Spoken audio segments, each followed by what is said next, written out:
नमस्कार, उत्तम मराठी दिनविशेषमध्ये आपल्या सर्वांचं स्वागत। आजच्या दिवशी म्हणजे 16 डिसेंबर रोजी भारतात आणि जगभरात घडलेल्या काही महत्त्वाच्या घटनांविषयीची माहिती आज आपण जाणून घेणार आहोत। 16 डिसेंबर 1971 हा भारतीय लष्करी इतिहासातील एक गौरवशाली अध्याय आहे।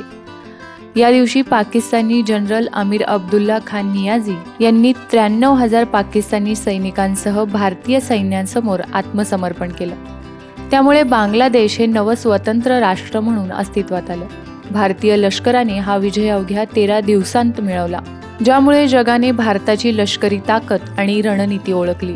या विजयाची बातमी तत्कालीन पंतप्रधान इंदिरा गांधी यांना तत्कालीन भारतीय लष्कर प्रमुख जनरल सॅम मणिकशॉ यांनी फोनवरून दिली। 16 डिसेंबर 1971 रोजी भारतीय लष्कराचे शूर योद्धा आणि परमवीर चक्राने सन्मानित सेकंड लेफ्टनंट अरुण खेत्रपाल यांनी देशासाठी आपलं सर्वोच्च बलिदान दिलं। 1971च्या भारत पाकिस्तान युद्धात बसंतरच्या लढाईत शत्रूंशी लढताना ते शहीद झाले। अरुण खेत्रपाल यांना त्यांच्या अदम्य साहस आणि शौर्यासाठी बसंतरच्या लढाईचा योद्धा देखील म्हटलं जातं। वयाच्या अवघ्या 21व्या वर्षी अरुण यांनी शत्रूचे 10 रणगाडे उद्ध्वस्त करून आपलं शौर्य सिद्ध केलं।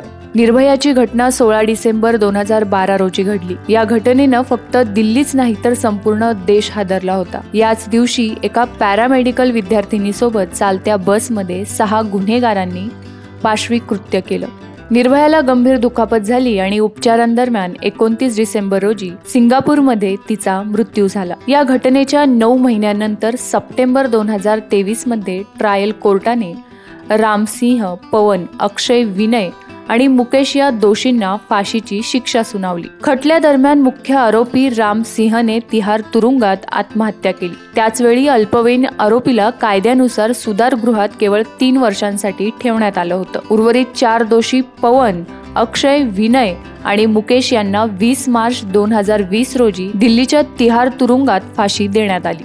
या घटनेनंतर देशभरात महिलांच्या सुरक्षेसाठी आणि कडक कायदे करण्याच्या मागणीसाठी व्यापक आंदोलनं झाली। निर्भया प्रकरणाने भारतीय समाजात महिलांच्या सुरक्षिततेवर आणि न्याय व्यवस्थेवर गंभीर वादविवादाला सुरुवात केली, ज्यामुळे अनेक कायद्यांमध्ये बदल झाले। 16 डिसेंबर 1937 रोजी देशाच्या सर्वोत्तम बॉक्सरपैकी एक कॅप्टन हवा सिंग यांचा जन्म हरियाणामध्ये झाला। हवा सिंग यांनी वयाच्या अवघ्या 19व्या वर्षी भारतीय लष्करात भरती होऊन आपल्या करिअरची सुरुवात केली। सैन्यात असताना त्यांनी आपली बॉक्सिंग प्रतिभा दाखवली आणि लवकरच एक कुशल बॉक्सर म्हणून ओळख मिळवली। 1960 मध्ये हवा सिंगने गतविजेत्या मोहम्मद सिंगचा पराभव करून वेस्टर्न कमांड चॅम्पियन बनले। त्यांचं यश इथंच थांबलं नाही तर 1966च्या आशियाई क्रीडा स्पर्धेत त्यांनी भारताचं प्रतिनिधित्व केलं आणि चमकदार कामगिरी करून देशासाठी सुवर्ण पदक जिंकलं।